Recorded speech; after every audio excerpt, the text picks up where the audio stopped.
Digital personal data protection act 2023 यानी DPDP act वर्तमान समय में अधिकाधिक प्रासंगिक होता जा रहा है, क्योंकि भारत डिजिटल युग में तेजी से आगे बढ़ रहा है।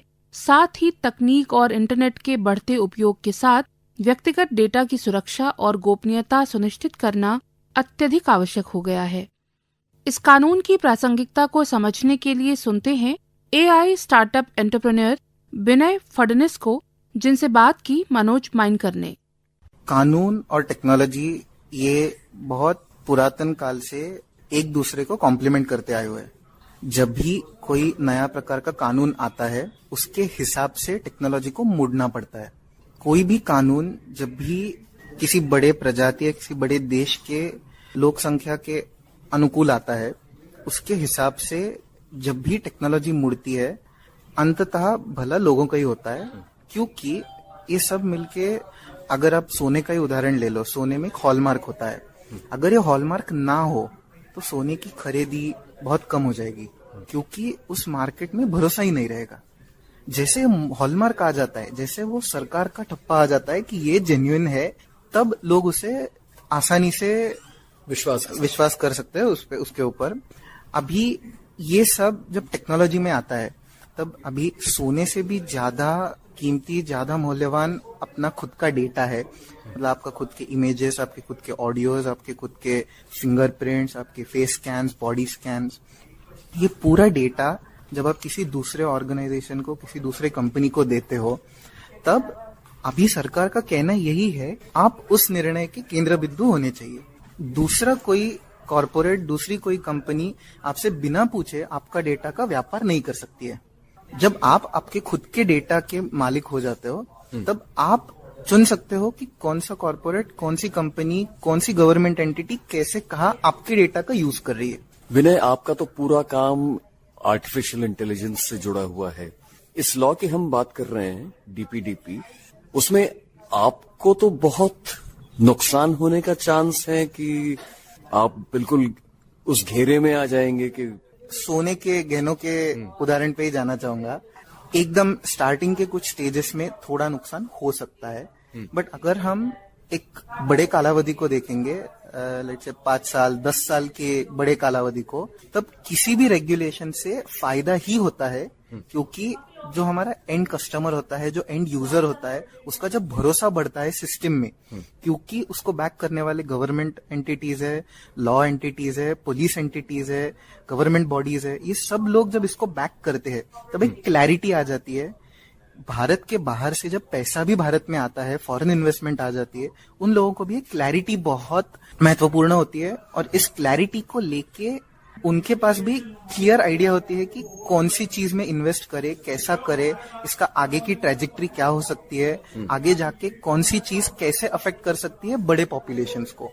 विनय, हमारे आम श्रोताओं को ये बताइए कि AI यानी आर्टिफिशियल इंटेलिजेंस में दुनिया में लेटेस्ट क्या चल रहा है, मतलब सार बताइए उसका। अभी सबसे AI में जो सबसे बहुत ज्यादा मशहूर हुआ एप्लीकेशन है, उसे ChatGPT है। वो तो अभी सबको पता है कि आप एक AI को एक इंसान की तरह धीरे धीरे सिखा सकते हो। इंसान यानी इसके पास अभी फीलिंग्स नहीं है, इसके पास ये समझ नहीं है, पर इसके पास बहुत सारी इंफॉर्मेशन है, इसके पास बहुत सारी एनालिसिस है जो इसने पूरे इंटरनेट से ली है।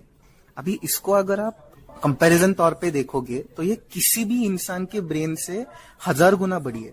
तो अभी मेरे हिसाब से सबसे बड़ी चीज ChatGPT ही है।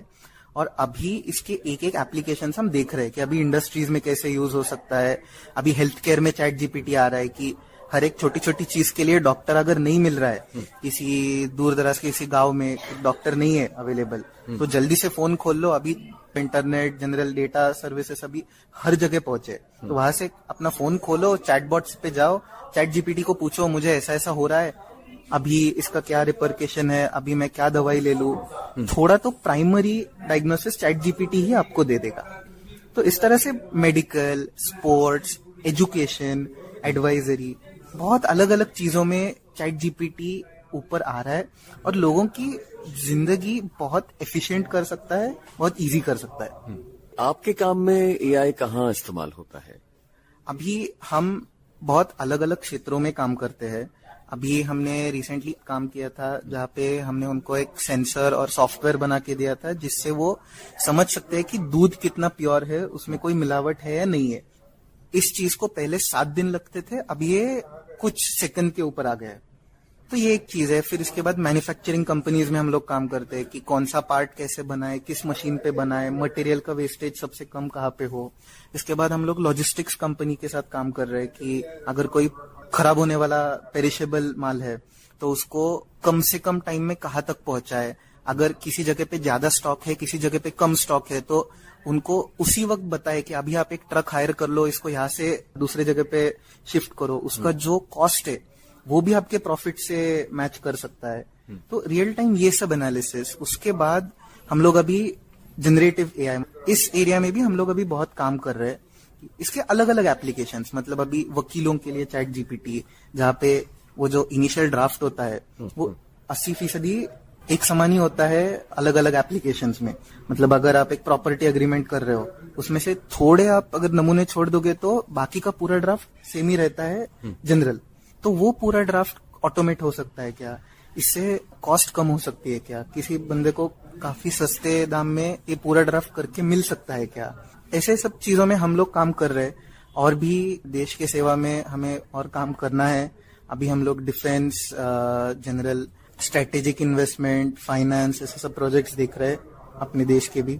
ये थे विनय फडणिस, एआई स्टार्टअप एंटरप्रेन्योर, और मनोज माइनकर। प्रस्तुति केंद्रीय हिंदी रूपक एकांश।